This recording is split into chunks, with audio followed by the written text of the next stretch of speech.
자, 셀트리온이 미국의 이 항원 키트 수출로 인해서 굉장히 그 매출을 올리게 됐죠. 이 셀트리온을 살펴보면, 자, 이렇게 미국 정부의 신속 항원 키트를 공급하였습니다. 1900만 개.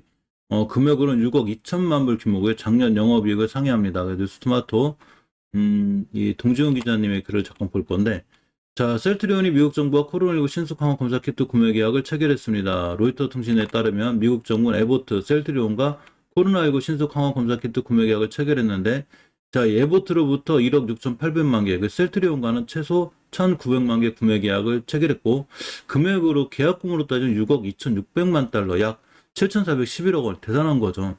자, 또 하나 이 셀트리온이 위에 공개할 제품이 바로 휴마시스와 공동 개발한 디아트러스톰 테스트 요거라고 하면서 휴마시스 주가 좀 봐야 되는데, 자, 어쨌거나 이 제품은 개인이 코로나19 감염 여부를 검사할 수 있는 항원 방식의 자가 검사 키트라고 그래요. 자, 이 키트에는 코로나19에 특이적으로 강하게 결합하는 셀트리온이 독자 개발 항체가 적용됐다고 합니다.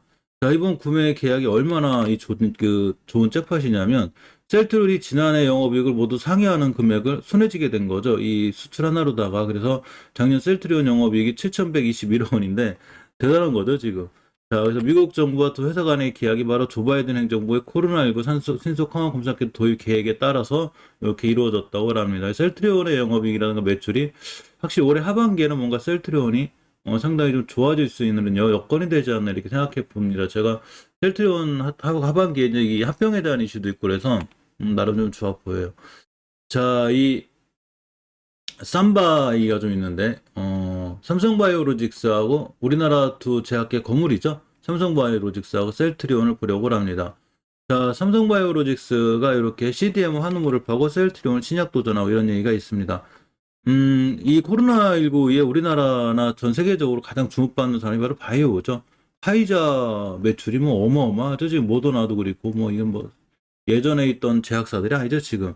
자, 국내 바이오 양대 이제 거물 이 바이오 산업은 바로 삼성바이오로직스하고 셀트리온이죠. 이렇게 선의의 경쟁이 더 치열해졌다는 얘기가 있어서 보려고 합니다.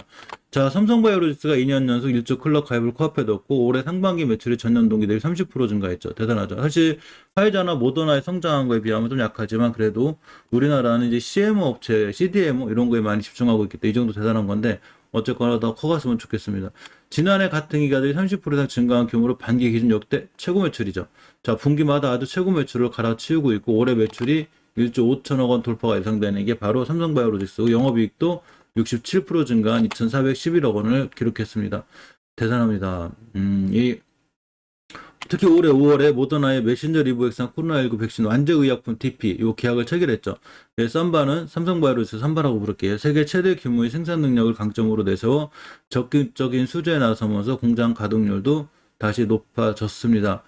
자, 그 다음에 이제 셀트리온인데, 이 셀트리온 주가가 지금 조금 지지부진하게도 역시 실적은 대단하죠. 만만치 않은 실적을 얻었는데, 올해 상반기 연결 기준으로 전년 동기 대비 10% 넘게 증가한 8,887억 원을 기록했어요. 이 3년 연속 1조 클럽 가입을 사실상 확정된 거죠. 이미 넘어선 거죠. 8887이면 그 억대면 뭐 조금만 올라가면 바로 1억 1조니까 대단하게 실적이 좋고 있습니다. 그래서 역대 최대 매출이 1조 8,491을 올해 넘어설 걸로 예상되는데 영업이익도 22%대 큰 폭의 증가를 보였습니다. 특히 하반기에 제가 말씀드렸죠. 램시마, 트룩시마 등 기존 항체 바이오 시밀러 제품이 큰 역할을 톡톡했는데 여기 하반기에도 아마 좀 더 좋아질 역할이 있어요.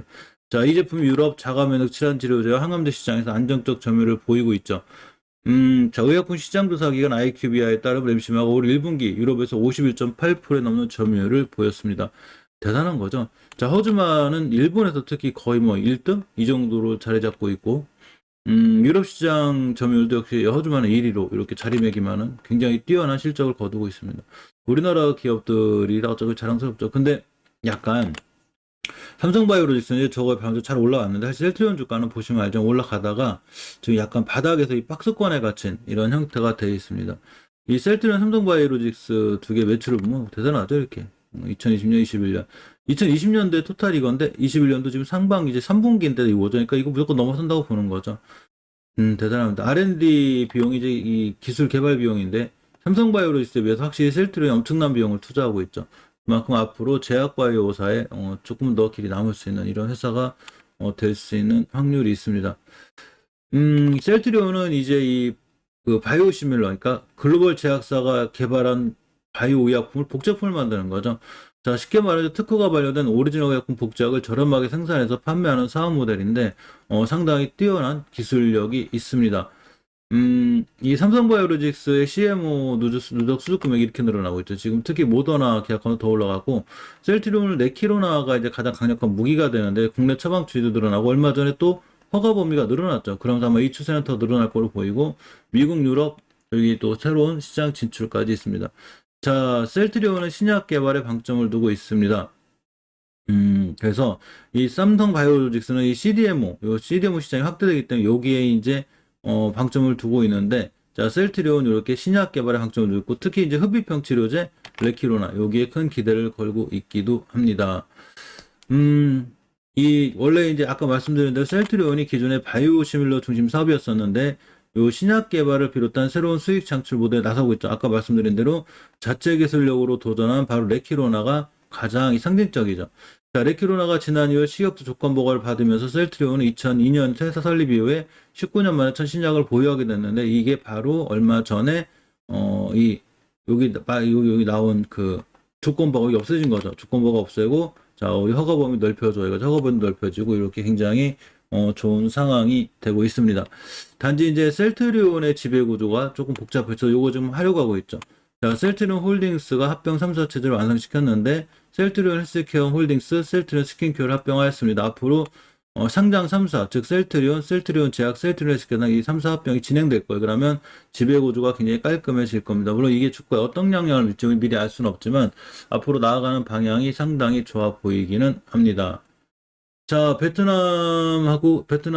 저기 주석하고 우리나라 문재인 대통령하고 면담이 있었죠. 근데 이 요 얘기에서 정상회담에서 한국이 100만 도스 이상의 백신을 베트남에 지원하다고 제가 말씀드렸죠. 근데 요게 우리나라 기사에만 뜬 게 아니라 요게 굿모닝 베트남 해가지고 베트남 기사에도 떴습니다. 자, 9월 21일 문재인 대통령은 웅우옌 수안푸 주석과 미국 뉴욕에서 만난 자리에서 이같이 약속했죠. 우리가 100만 도스 이상의 백신을 지원하겠습니다. 이 만남의 자리에서 문재인 대통령이 코비드19 대유행의 복잡한 발전에도 불구하고 베트남의 사회 경제 발전도 평가했고, 그는 한국 정부는 100만 도스 이상의 백신을 베트남 정부와 국민에게 지원하기로 결정했고 10월에 베트남에 전달해 코비드19 예방과 통제에 기여할 것이라고 말했죠. 이 양국 정부에서 이번에 이 좀 이렇게 여러 가지 긴밀히 협력하기를 희망했다고 말했는데, 사실 지금 베트남의 이 나노젠 나노코박스가 지금 개발 중이죠. 그래서 우리나라의 이런 이 HLB 여기서 또 이제 생산 판매 유통에 이제 이 판권도 가져왔고, 그렇기 때문에 서로 제 뇌피셜이지만 서로 양국 정상회담 가면 이 부분에 관해서 조금 대화가 있었을 수도 있지 않을까라고 조금 나름 한번 개인적으로 생각해 봅니다. 자, 오늘 9월 23일 이제 명절 지나고 첫 시장인데 좋은 시장으로 깔끔하게 성공 투자하셨으면 좋겠습니다.